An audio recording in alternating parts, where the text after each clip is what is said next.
Hello ladies and gents, welcome back to another Should I Buy. Today we're talking about Space Base. This is a game created by John D. Clare, produced by AEG Games. Let's go do a quick overview, then I'll be right back here with you. Alright, so here I am with Space Base. Basically what you're doing in this game is you are drafting cards from these three stacks, and you are placing them on your player board here. So if I drafted this one, it's in a number 2 spot. So it's going to go right here, it's going to take the place of the one that's already there, like that. And in this case, it's not really an upgrade, but it gives me a card up here. And so basically how this game works is what you're doing is on your turn, you roll the dice, a 5 and a 2. So on my turn, I can take my reward for a 5 and my reward for a 2, or I can take my reward for a 7. So I can take 1 coin and 1 coin, or I can take 3 coin. Now when I roll, what everybody else is doing is they're looking at the top of their board.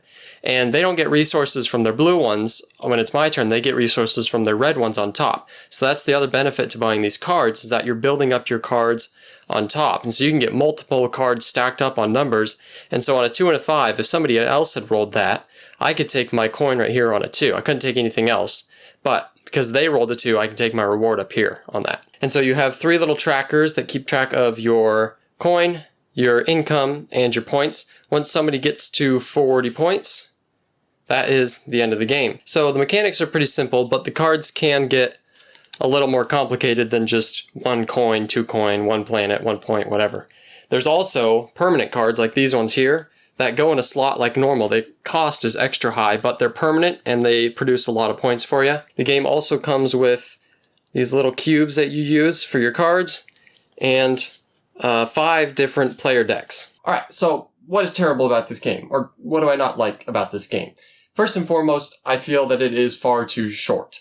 Now, that's interesting because the first section of this game feels feels kind of dry. It starts out very dry and it feels long and it feels like the game is going to take forever. Nobody's ever going to get to 40 points at this rate. Come on, guys. I have 3 and I've already had 10 turns, you know?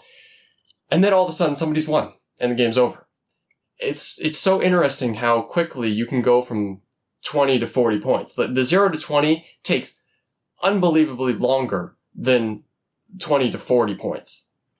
20 to 40 literally could happen in like 3 turns and the game would just end, whereas 0 to 20 took 20 minutes to get there.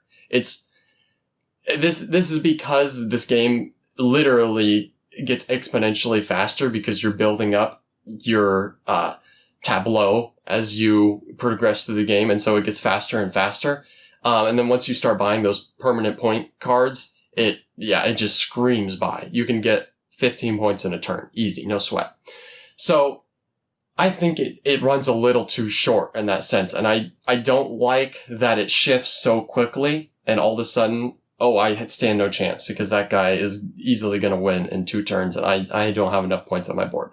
Now, that's not necessarily a bad thing because that is part of the strategy. I mean, this game kind of takes what Dominion does and it says, okay, you're going to have to, as the player, decide when do I start buying point cards and putting those on here? Because you don't want to buy them too early. Oh yeah, I got 9 coin and I could buy that 1 sector, or whatever, how many points it's worth. I could buy that, but should I?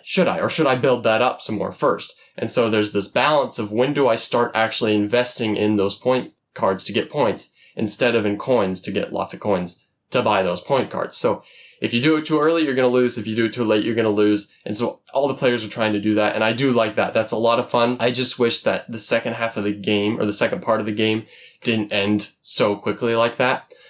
That being said, this game is so much fun. It is so much fun. It's less than $35 on Amazon, which is right about where it should be. Any more than that, and you're kind of pushing it because there's not that much in this game component-wise, but it is so much fun to play. I've played this game, I have not had it very long, and I have played it a ton of times with lots of different player counts, and it works at all the player counts. This game plays 2 to 5 right now. If you get the expansion, it plays 7, which in my opinion might be too long. That could be pushing an hour-long game at 7 people, maybe more, and I don't think that's what this game should be. Especially if you play a long game like that, if somebody gets way behind on points, they're going to get bored because they know they can't win.